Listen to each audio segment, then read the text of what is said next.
বাংলার জনপ্রিয় নায়ক দেব। দেবকে আপনারা সবাই চেনেন। দেব এমনই একজন নায়ক, তাকে কিন্তু আমার মনে হয় ছোট থেকে বড় সবাই তাকে পছন্দ করে। মিঠুন চক্রবর্তী ছাড়াও দেব কিন্তু প্রসেনজিৎ চট্টোপাধ্যায়ের সঙ্গেও অভিনয় করেছেন। দেব কত টাকার মালিক সেটা আমি অবশ্যই বলবো, কিন্তু তার আগে দেবকে নিয়ে কিছু আলোচনা করব।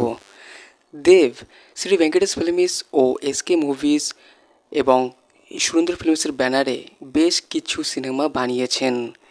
দেবের প্রথম সিনেমা আই লাভ ইউ, সেটা আপনারা হয়তো অনেকেই জানেন। এই সিনেমাটি কিন্তু দেবের একটা আলাদা পরিচয় এনে দিয়েছিল ফিল্ম ইন্ডাস্ট্রিতে। তারপরে দেবের একের পর এক হিট সিনেমা আপনারা দেখেছেন, কিন্তু তার প্রথম সিনেমা অগ্নিশপথ, আমার মনে হয় এই সিনেমাটি সাফল্য পায়নি। কিন্তু পরে শ্রী ভেঙ্কটেশ ফিল্মসের ব্যানারে আই লাভ ইউ যে সিনেমাটা পরিচালনা করেছিলেন রবি কিনাগি, এই সিনেমাটা করার পরে দেবের কিন্তু একের পর এক হিট সিনেমা এসেছে বলে আমার মনে হয়।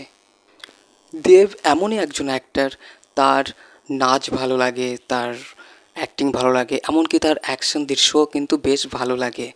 দেবের কিছু অ্যাকশন সিনেমাও আছে, সেটা আপনারা হয়তো অনেকেই দেখেছেন, যেরকম চ্যালেঞ্জ 1, চ্যালেঞ্জ 2, রংবাজ, হিরোগিরি। দিয়ে দেবের কিছু লাভ স্টোরি সিনেমাও আছে, যেমন মন মানে না, প্রেমের কাহিনী। এসবিএফ অর্থাৎ শ্রী ভেঙ্কটেশ ফিল্মসের ব্যানারে দেবের একটি সিনেমা মুক্তি পেয়েছিল, সিনেমাটির নাম হচ্ছে অ্যামাজন অভিযান। এই সিনেমাটা আমার মনে হয় দেবের সবথেকে বেশি আয় করা মুভি। এবং তার আরও কিছু সিনেমা আছে যে সিনেমাগুলো বক্স অফিসে বেশ সাফল্য পেয়েছিল। তো ভিউয়ার্স, এখন মূল কথায় চলে যাব, দেব কত কোটি টাকার মালিক। দেবের বার্ষিক আয় প্রায় 5 কোটি টাকা মতো। তো দেবের কিছু টাকা পয়সা তো অবশ্যই আছে, তবে তার মোট সম্পত্তির পরিমাণ প্রায় 37 কোটি টাকা। ব্যাংকে গচ্ছিত ও বিনিয়োগ প্রায় 15 কোটি টাকার বেশি বিনিয়োগ ও ব্যাংক ব্যালেন্স রয়েছে।